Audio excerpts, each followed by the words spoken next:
Estudar em casa, verdade ou consequência? Já ouviu falar sobre essa brincadeira? Vamos lá, pessoal. Quero falar um pouquinho com vocês hoje através do meu olhar como psicopedagoga. Desde 2007 eu sou psicopedagoga e hoje eu fico observando, né, os jovens, as crianças, os pais falarem sobre como está sendo essa aventura de estudar em casa. Nós já vimos muitos memes, nós já vimos muita revolta, também já vimos muita gratidão. Acho que vimos de tudo um pouco em relação a este assunto. E por que eu estou falando sobre isso? Em 2007 eu me tornei psicopedagoga clínica institucional, porque fui professora durante 18 anos, e quando a criança chegava na nossa antiga quinta série, sexto ano, elas se assustavam com o número de professores, aí caíam as notas. Então, assim, a criança tinha que passar por uma adaptação que era um pouco traumática às vezes para algumas crianças, outras faziam isso essa transição com muita facilidade. E também por eu perceber que alguns professores tinham um pouco de dificuldade de lidar com as crianças, né? De fazer esse entendimento dessa transição da antiga quarta série, quinto ano, para a antiga quinta série, sexto ano. E aí agora é uma transição também.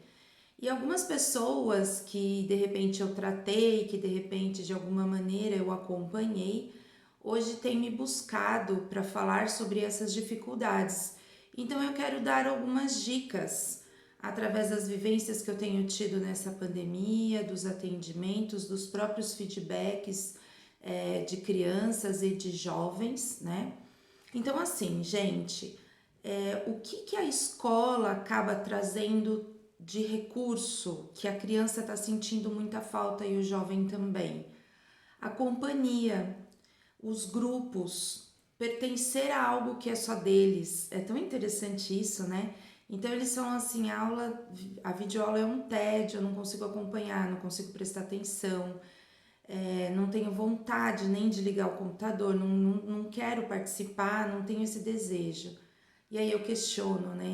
E o que te faz falta? Aí eles ficam pensativos, a brincadeira da sala de aula, às vezes até a competição de quem termina primeiro, ou de quem faz melhor, ou de quem faz mais rápido, ou mesmo a interação com o próprio professor, né, a forma de como o professor se conecta a cada um, essa dinâmica de estar junto também faz parte da aprendizagem. Olha só que bacana, também motiva, também é uma mola motriz.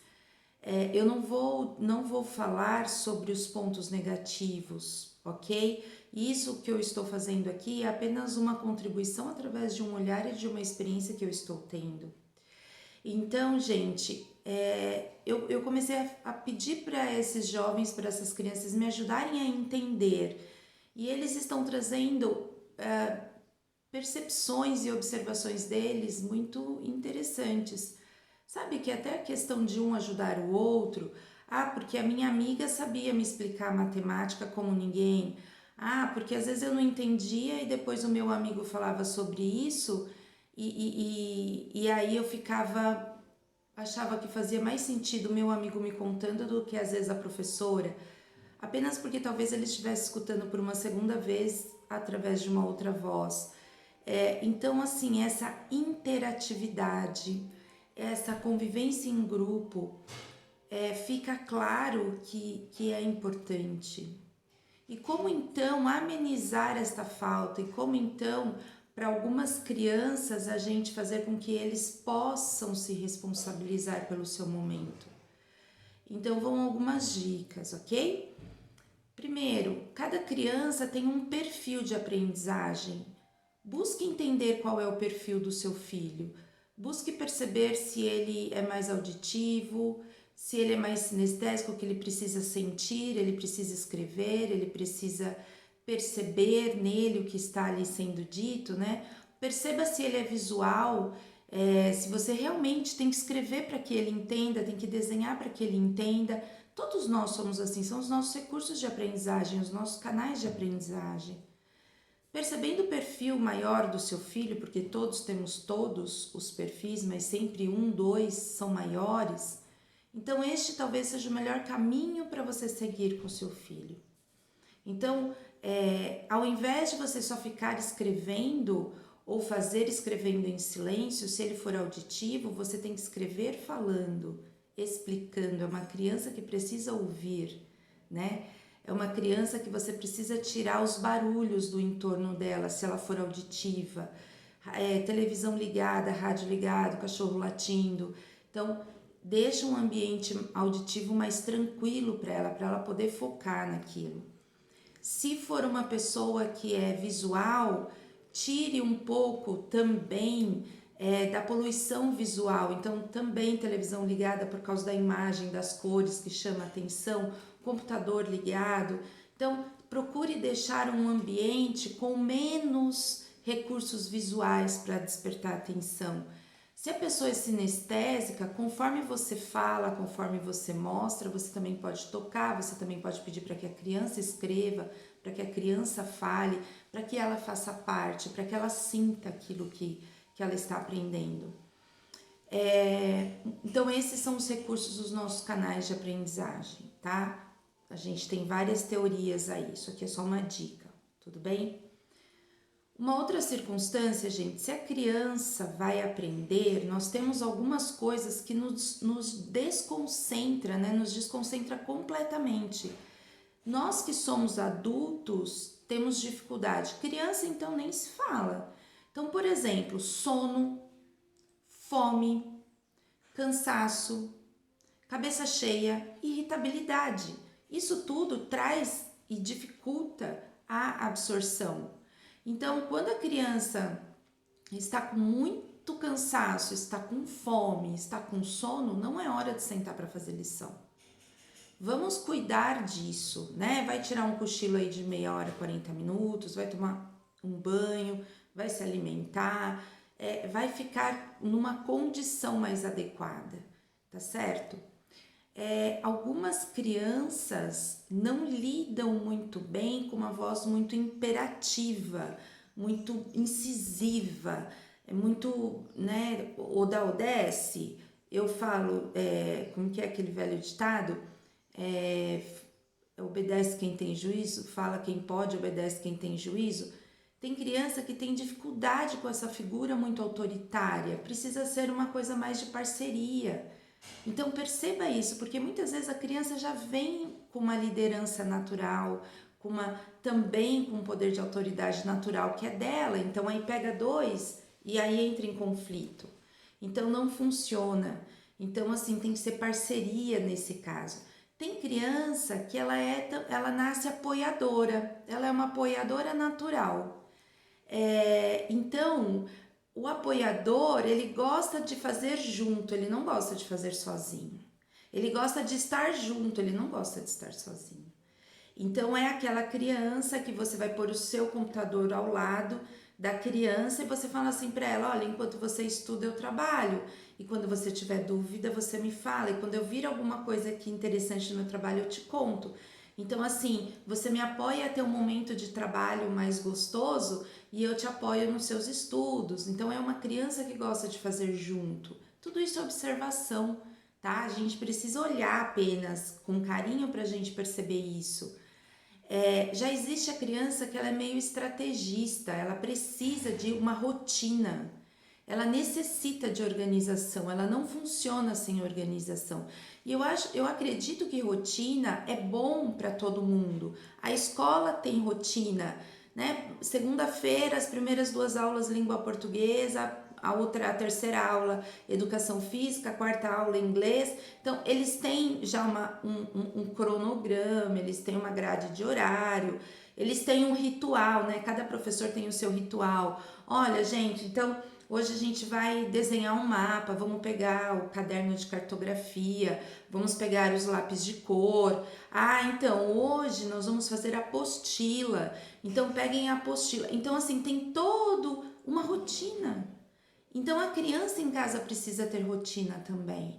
E quem vai assessorar essa criança, eu trago para a mesma condição que eu tô falando. Observa como você aprende.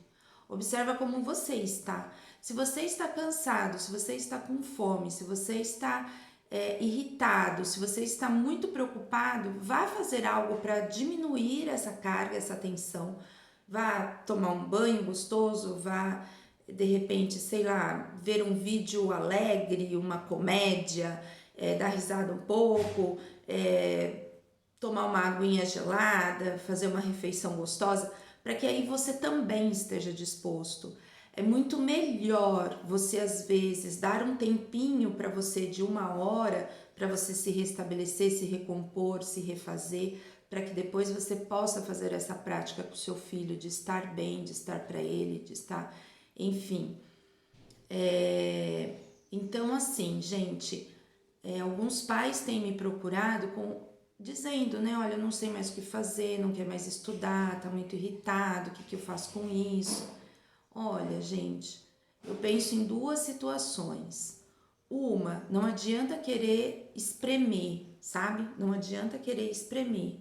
Só que a gente tem que dar também condições para fazer acontecer. Então, eu acredito que agora, nessas férias que nós vamos ter aí, mesmo sendo dezembro, janeiro, eu penso que tem que ter uma continuidade. Estamos num momento atípico das nossas vidas, então a gente tem que combinar isso com os nossos jovens, com as nossas crianças, de que a gente precisará fazer aí uma continuidade. Então a gente pode fazer acordos, olha, a gente vai viajar uma semana, ou a gente vai ter Natal e Ano Novo, então você vai ficar livre esses 15 dias, mas depois a gente vai retomar, ou até chegar nisso a gente vai continuar a nossa rotina de estudos, a nossa rotina, né, de aprendizagem. É importante para mim, é importante para você. Coloque também que isso é importante para você enquanto pai, enquanto mãe. E aí, última dica que eu também tenho recebido é uma dificuldade da própria criança. Isso veio de um discurso de uma criança. Olha, eu fico com a minha avó não sabe me ensinar. Eu chego em casa, meu pai só chega muito tarde. A minha mãe tem que arrumar a casa, limpar, fazer janta. Aí quando meu pai chega, ele já tá muito nervoso. Aí meu pai e minha mãe discutem. Aí eu vou pro meu quarto e aí eu fico quietinho lá. Hello. Cara, é uma criança tendo que lidar com as situações do adulto. É mais fácil o adulto se dispor a lidar com as situações da criança. Então, precisa haver um consenso. Se os pais são separados, a mesma coisa. Esse pai, essa mãe, essa avó, esse vô, precisam sentar e alinhar alguma coisa em relação a isso. Alinhar uma fala, alinhar uma conduta. Isso faz parte da rotina, né? Isso faz parte de uma estratégia para que essa criança fique melhor. Então a sugestão é que haja uma linguagem adequada para isso dos adultos que estão em torno dessa criança. Olha, nós vamos estudar, eu vou sentar com você, eu não vou fazer por você. Se um fala isso, os 4 vão falar isso. Eu vou te incentivar, eu estou aqui para te apoiar, para te incentivar. E quando você tiver dúvida, eu farei o meu melhor para te ajudar. E o que não estiver ao meu alcance, nós vamos buscar recursos. Então, há uma desistência, a criança está querendo fugir, a criança, olha só, vamos fazer o combinado? Então a gente vamos ficar aqui 30 minutos, ok? 30 minutos de estudo. Se nesses 30 minutos a gente conseguir um bom resultado, que seja terminar 2 páginas da apostila, que seja terminar o trabalho de artes, que seja, enfim, o que a gente pode fazer depois? Né? A gente pode comer uma pipoca juntos, a gente pode dar uma volta no bairro, a gente pode ver algum vídeo que você gosta juntos, a gente pode... O que a gente pode fazer? Ou então, eu vou te pôr uma carinha lá você vai ganhar um adesivo e cada 10 adesivos, então, o que você quer fazer com isso? Você recebe um bônus. E o que seria esse bônus, né? Vamos fazer acordos? Então, fazer acordos e cumprir os acordos. Tem mães sentando 2, 3 horas em um único dia da semana para fazer a tarefa da semana inteira. Não vai ter sucesso.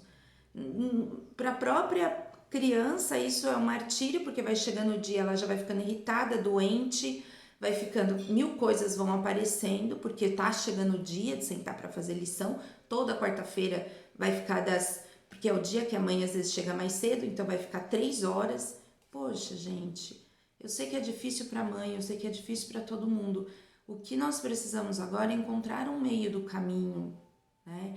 As crianças, elas estão muito à flor da pele, os jovens estão à flor da pele.